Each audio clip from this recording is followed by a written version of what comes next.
Welcome back. In this video, we're going to talk about numerical data in Python into details.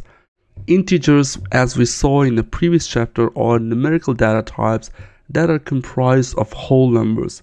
Whole numbers can be either negative or positive. So let's take a look at an example. I'm going to open Python console, and here we can simply create a variable. So I'll type integer equal to, let's just say 50, and then integer has a value of 50. We have a negative integer value minus 30.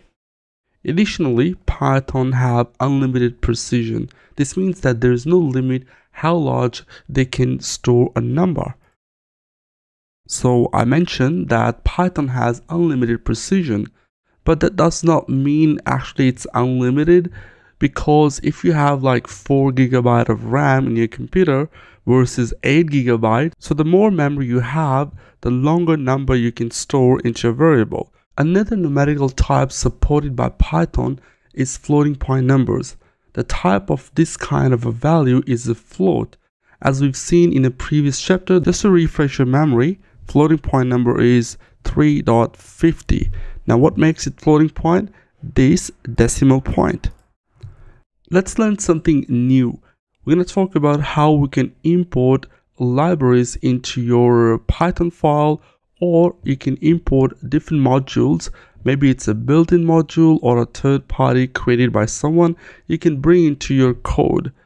I'll have a separate video for this, but in a nutshell, I'm going to show you how you can import a module or a built-in library of Python into your file or in your Python console. Now the keyword we're going to use is import.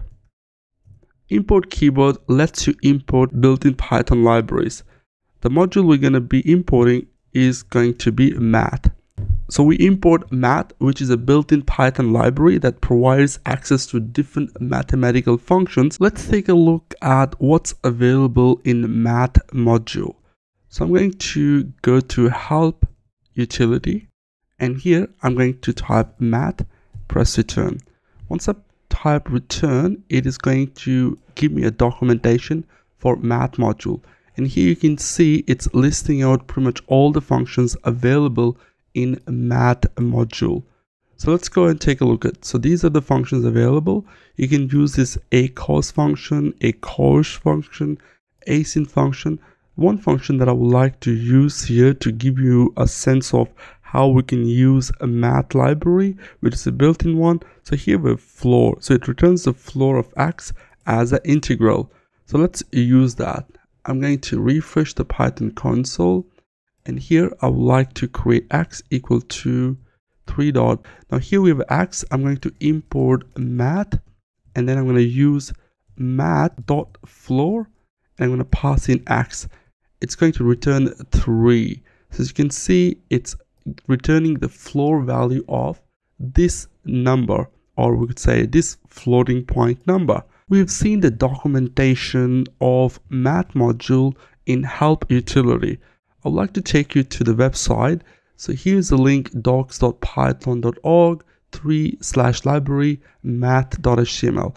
So here you'll find all the functions as well, which you can use, and we'll have some more description about what function actually does.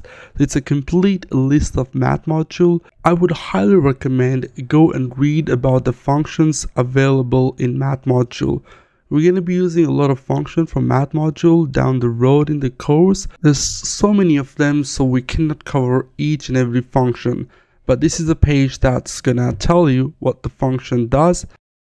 Next, let's talk about binary, hexadecimal, and octal numbers. Binary, hexa, and octal numbers are alternative number system as opposed to the common decimal number system. Binary numbers are number expressed in base 2 system, which uses only zeros and 1 to represent numbers. To write binary numbers in Python, we write and we prefix it with 0b. Let's give it a shot.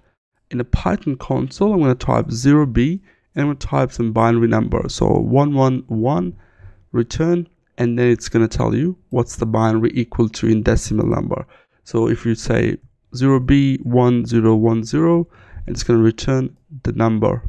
Okay, so you have to prefix a binary number with 0b and then ones and zeros. So if I say 0b and I type 45 or whatever, it's going to return an error because 0b, it's only expecting zeros and ones. Hexadecimal numbers that are expressed in base 16. So the symbol 0, 1, 2, 3, 4, 5, 6, 7, 8, 9, and then A, B, C, D, E, and F are used to represent hexadecimal numbers. Hexadecimal numbers should be prefixed with 0x. Let's give it a shot. So I'm going to type 0x and F. I get back 15. Type 0x and I say 9AC. I get 2476. 0x, I type AF. Yep, I get 75. So finally, we have octal numbers, which are numbers in base 8 numbering system. This system using the digits from 0 to 7 to represent number in Python. They should be prefixed with 0O. Let's give it a shot as well. So if I type 0O and I'll say, let's just say 30, I get back 24. Now, to convert any decimal base 10 number to binary, hexadecimal, or octal numbers, you can use the built-in bin, hex, and oct Python function respectively. Let's give it a shot. So I type 0b and I type 111 and that gives me 7. So let's just say I want to convert 7 into binary. So I can use a built-in function called bin. In the parentheses, I'll type 7 and that should return 0b111.